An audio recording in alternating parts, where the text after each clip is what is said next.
श्री राधे राधे। प्रणाम गुरुजी। प्रणाम भैया। मैं देवरिया ज़िले के उत्तर प्रदेश राज्य से हूँ। गुरुजी, जैसे पढ़ने से ज्ञान मिलता है, सुनने से ज्ञान मिलता है, वैसे ही आत्मज्ञान कैसे प्राप्त होगा और हम यह कैसे जाने कि मैं कौन हूँ? विद्या लेने के लिए केवल दो ही मार्ग नहीं है, सुनना और पढ़ना। विद्या के लिए किसी भी प्रकार का अनुभव और ज्ञान पैदा करने के लिए कानों के माध्यम से भी ज्ञान हो सकता है, आँखों के माध्यम से भी ज्ञान हो सकता है, संग के माध्यम से भी ज्ञान हो सकता है और अनुभव के माध्यम से भी ज्ञान हो सकता है, किसी को देखने मात्र से भी ज्ञान हो सकता है। तो ज्ञान के कई मार्ग हैं, ज्ञान इंद्रियां जितनी हैं उतने मार्ग हैं, कम से कम ऐसा समझें। आओ महाराज। हाँ जी, हाँ जी, हाँ जी, हाँ।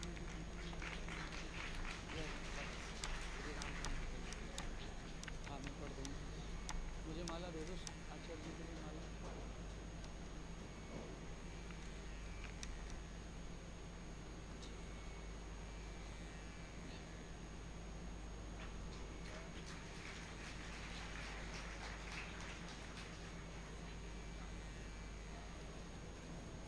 आज हमारे बीच में पूज्य पंडित राकेश तिवारी त्रिपाठी जी यहाँ पधारे हुए हैं, जो ज्योतिष आचार्य हैं, ज्योतिष का प्रबंध ज्ञान रखते हैं। आदरणीय श्री महंत दिनेंद्र जी दास जी महाराज निर्मोही अखाड़ा से यहाँ उपस्थित हैं। हमारे सभी भक्त लोग और हम व्यासपीठ से सबका बहुत बहुत अभिनंदन और स्वागत करते हैं। हमारा जो प्रश्न उत्तर चल रहा है उसमें आपका सवाल है कि आत्मज्ञान कैसे पैदा हो।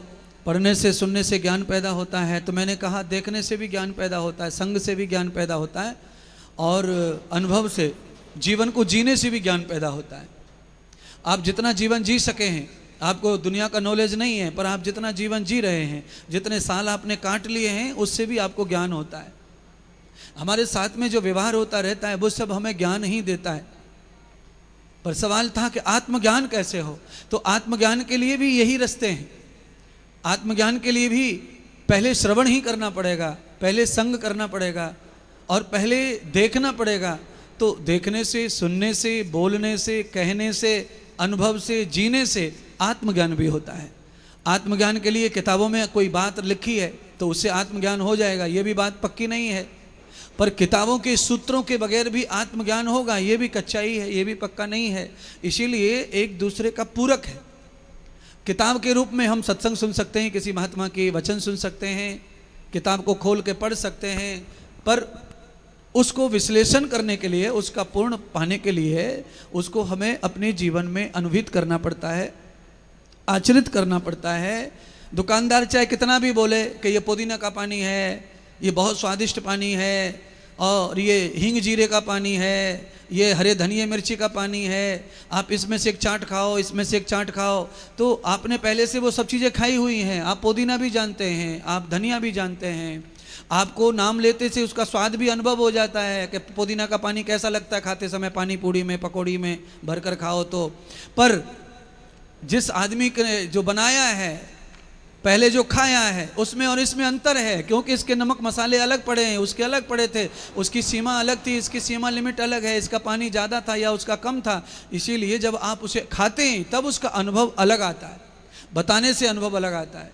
इसीलिए जो सुनते हैं, जो देखते हैं, उसका अनुभव आता है अलग। जब उसी चीज़ को हम भोग में लाते हैं तब उसका अनुभव आता है। तो आत्मज्ञान करने के लिए किसी भी ज्ञान का साक्षात्कार, उसका आचरण करना आवश्यक है।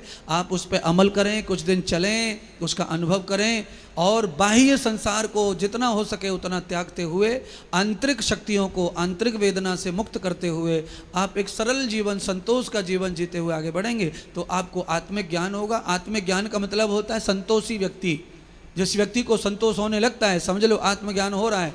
और जिस व्यक्ति को आत्मज्ञान नहीं है, चाहे वो PhD किया हो वेदों में, शास्त्रों में, भागवत में, वो बिल्कुल भी आत्मज्ञानी नहीं है, वो किताब ज्ञानी है, वो रट्टू ज्ञानी है। और जिसको संतोष है वो आत्मज्ञानी है, क्योंकि आत्मज्ञान का प्रादुर्भाव ही तब होता है जब संतोष दिखाई दे। आम पक गया है पेड़ पर, ये तभी समझता है, नाक पहचान लेती है, खरबूजा पहचान ले, आपको खरबूजा बता देगा मैं पक गया हूं, क्योंकि वो सुगंध देता है। आपको टन टन करने की जरूरत नहीं खरबूजे को, उसमें से स्वयं सुगंध निकलती है। ऐसे ही जिसमें आत्मज्ञान हो जाता है उसमें से स्वयं यश निकलता है, कीर्ति निकलती है, सुगंध निकलती है, और उसमें से चारों तरफ से यश निकलता है, और संतोष ही संतोष उसमें झलकता है, शांति शांति झलकती है। आत्मज्ञानी व्यक्ति को संतोष बहुत होता है, शांति बहुत होती है, और यशवान होता है। वो जहाँ बोल दे वो सफल, जहाँ हाथ रख दे वो सफल, जिधर चला जाए उधर यश, उधर कीर्ति उसके साथ साथ चलती है। तो आत्मज्ञान का ये तो हो गया परिणाम। और आत्मज्ञान पाने के लिए सुना हुआ जितना भी ज्ञान है उस ज्ञान का मंथन, उस पर आचरण करना, और धीरे धीरे विषयों का त्याग करना, धीरे धीरे आत्मज्ञान की ओर हम बढ़ सकते हैं। धन्यवाद।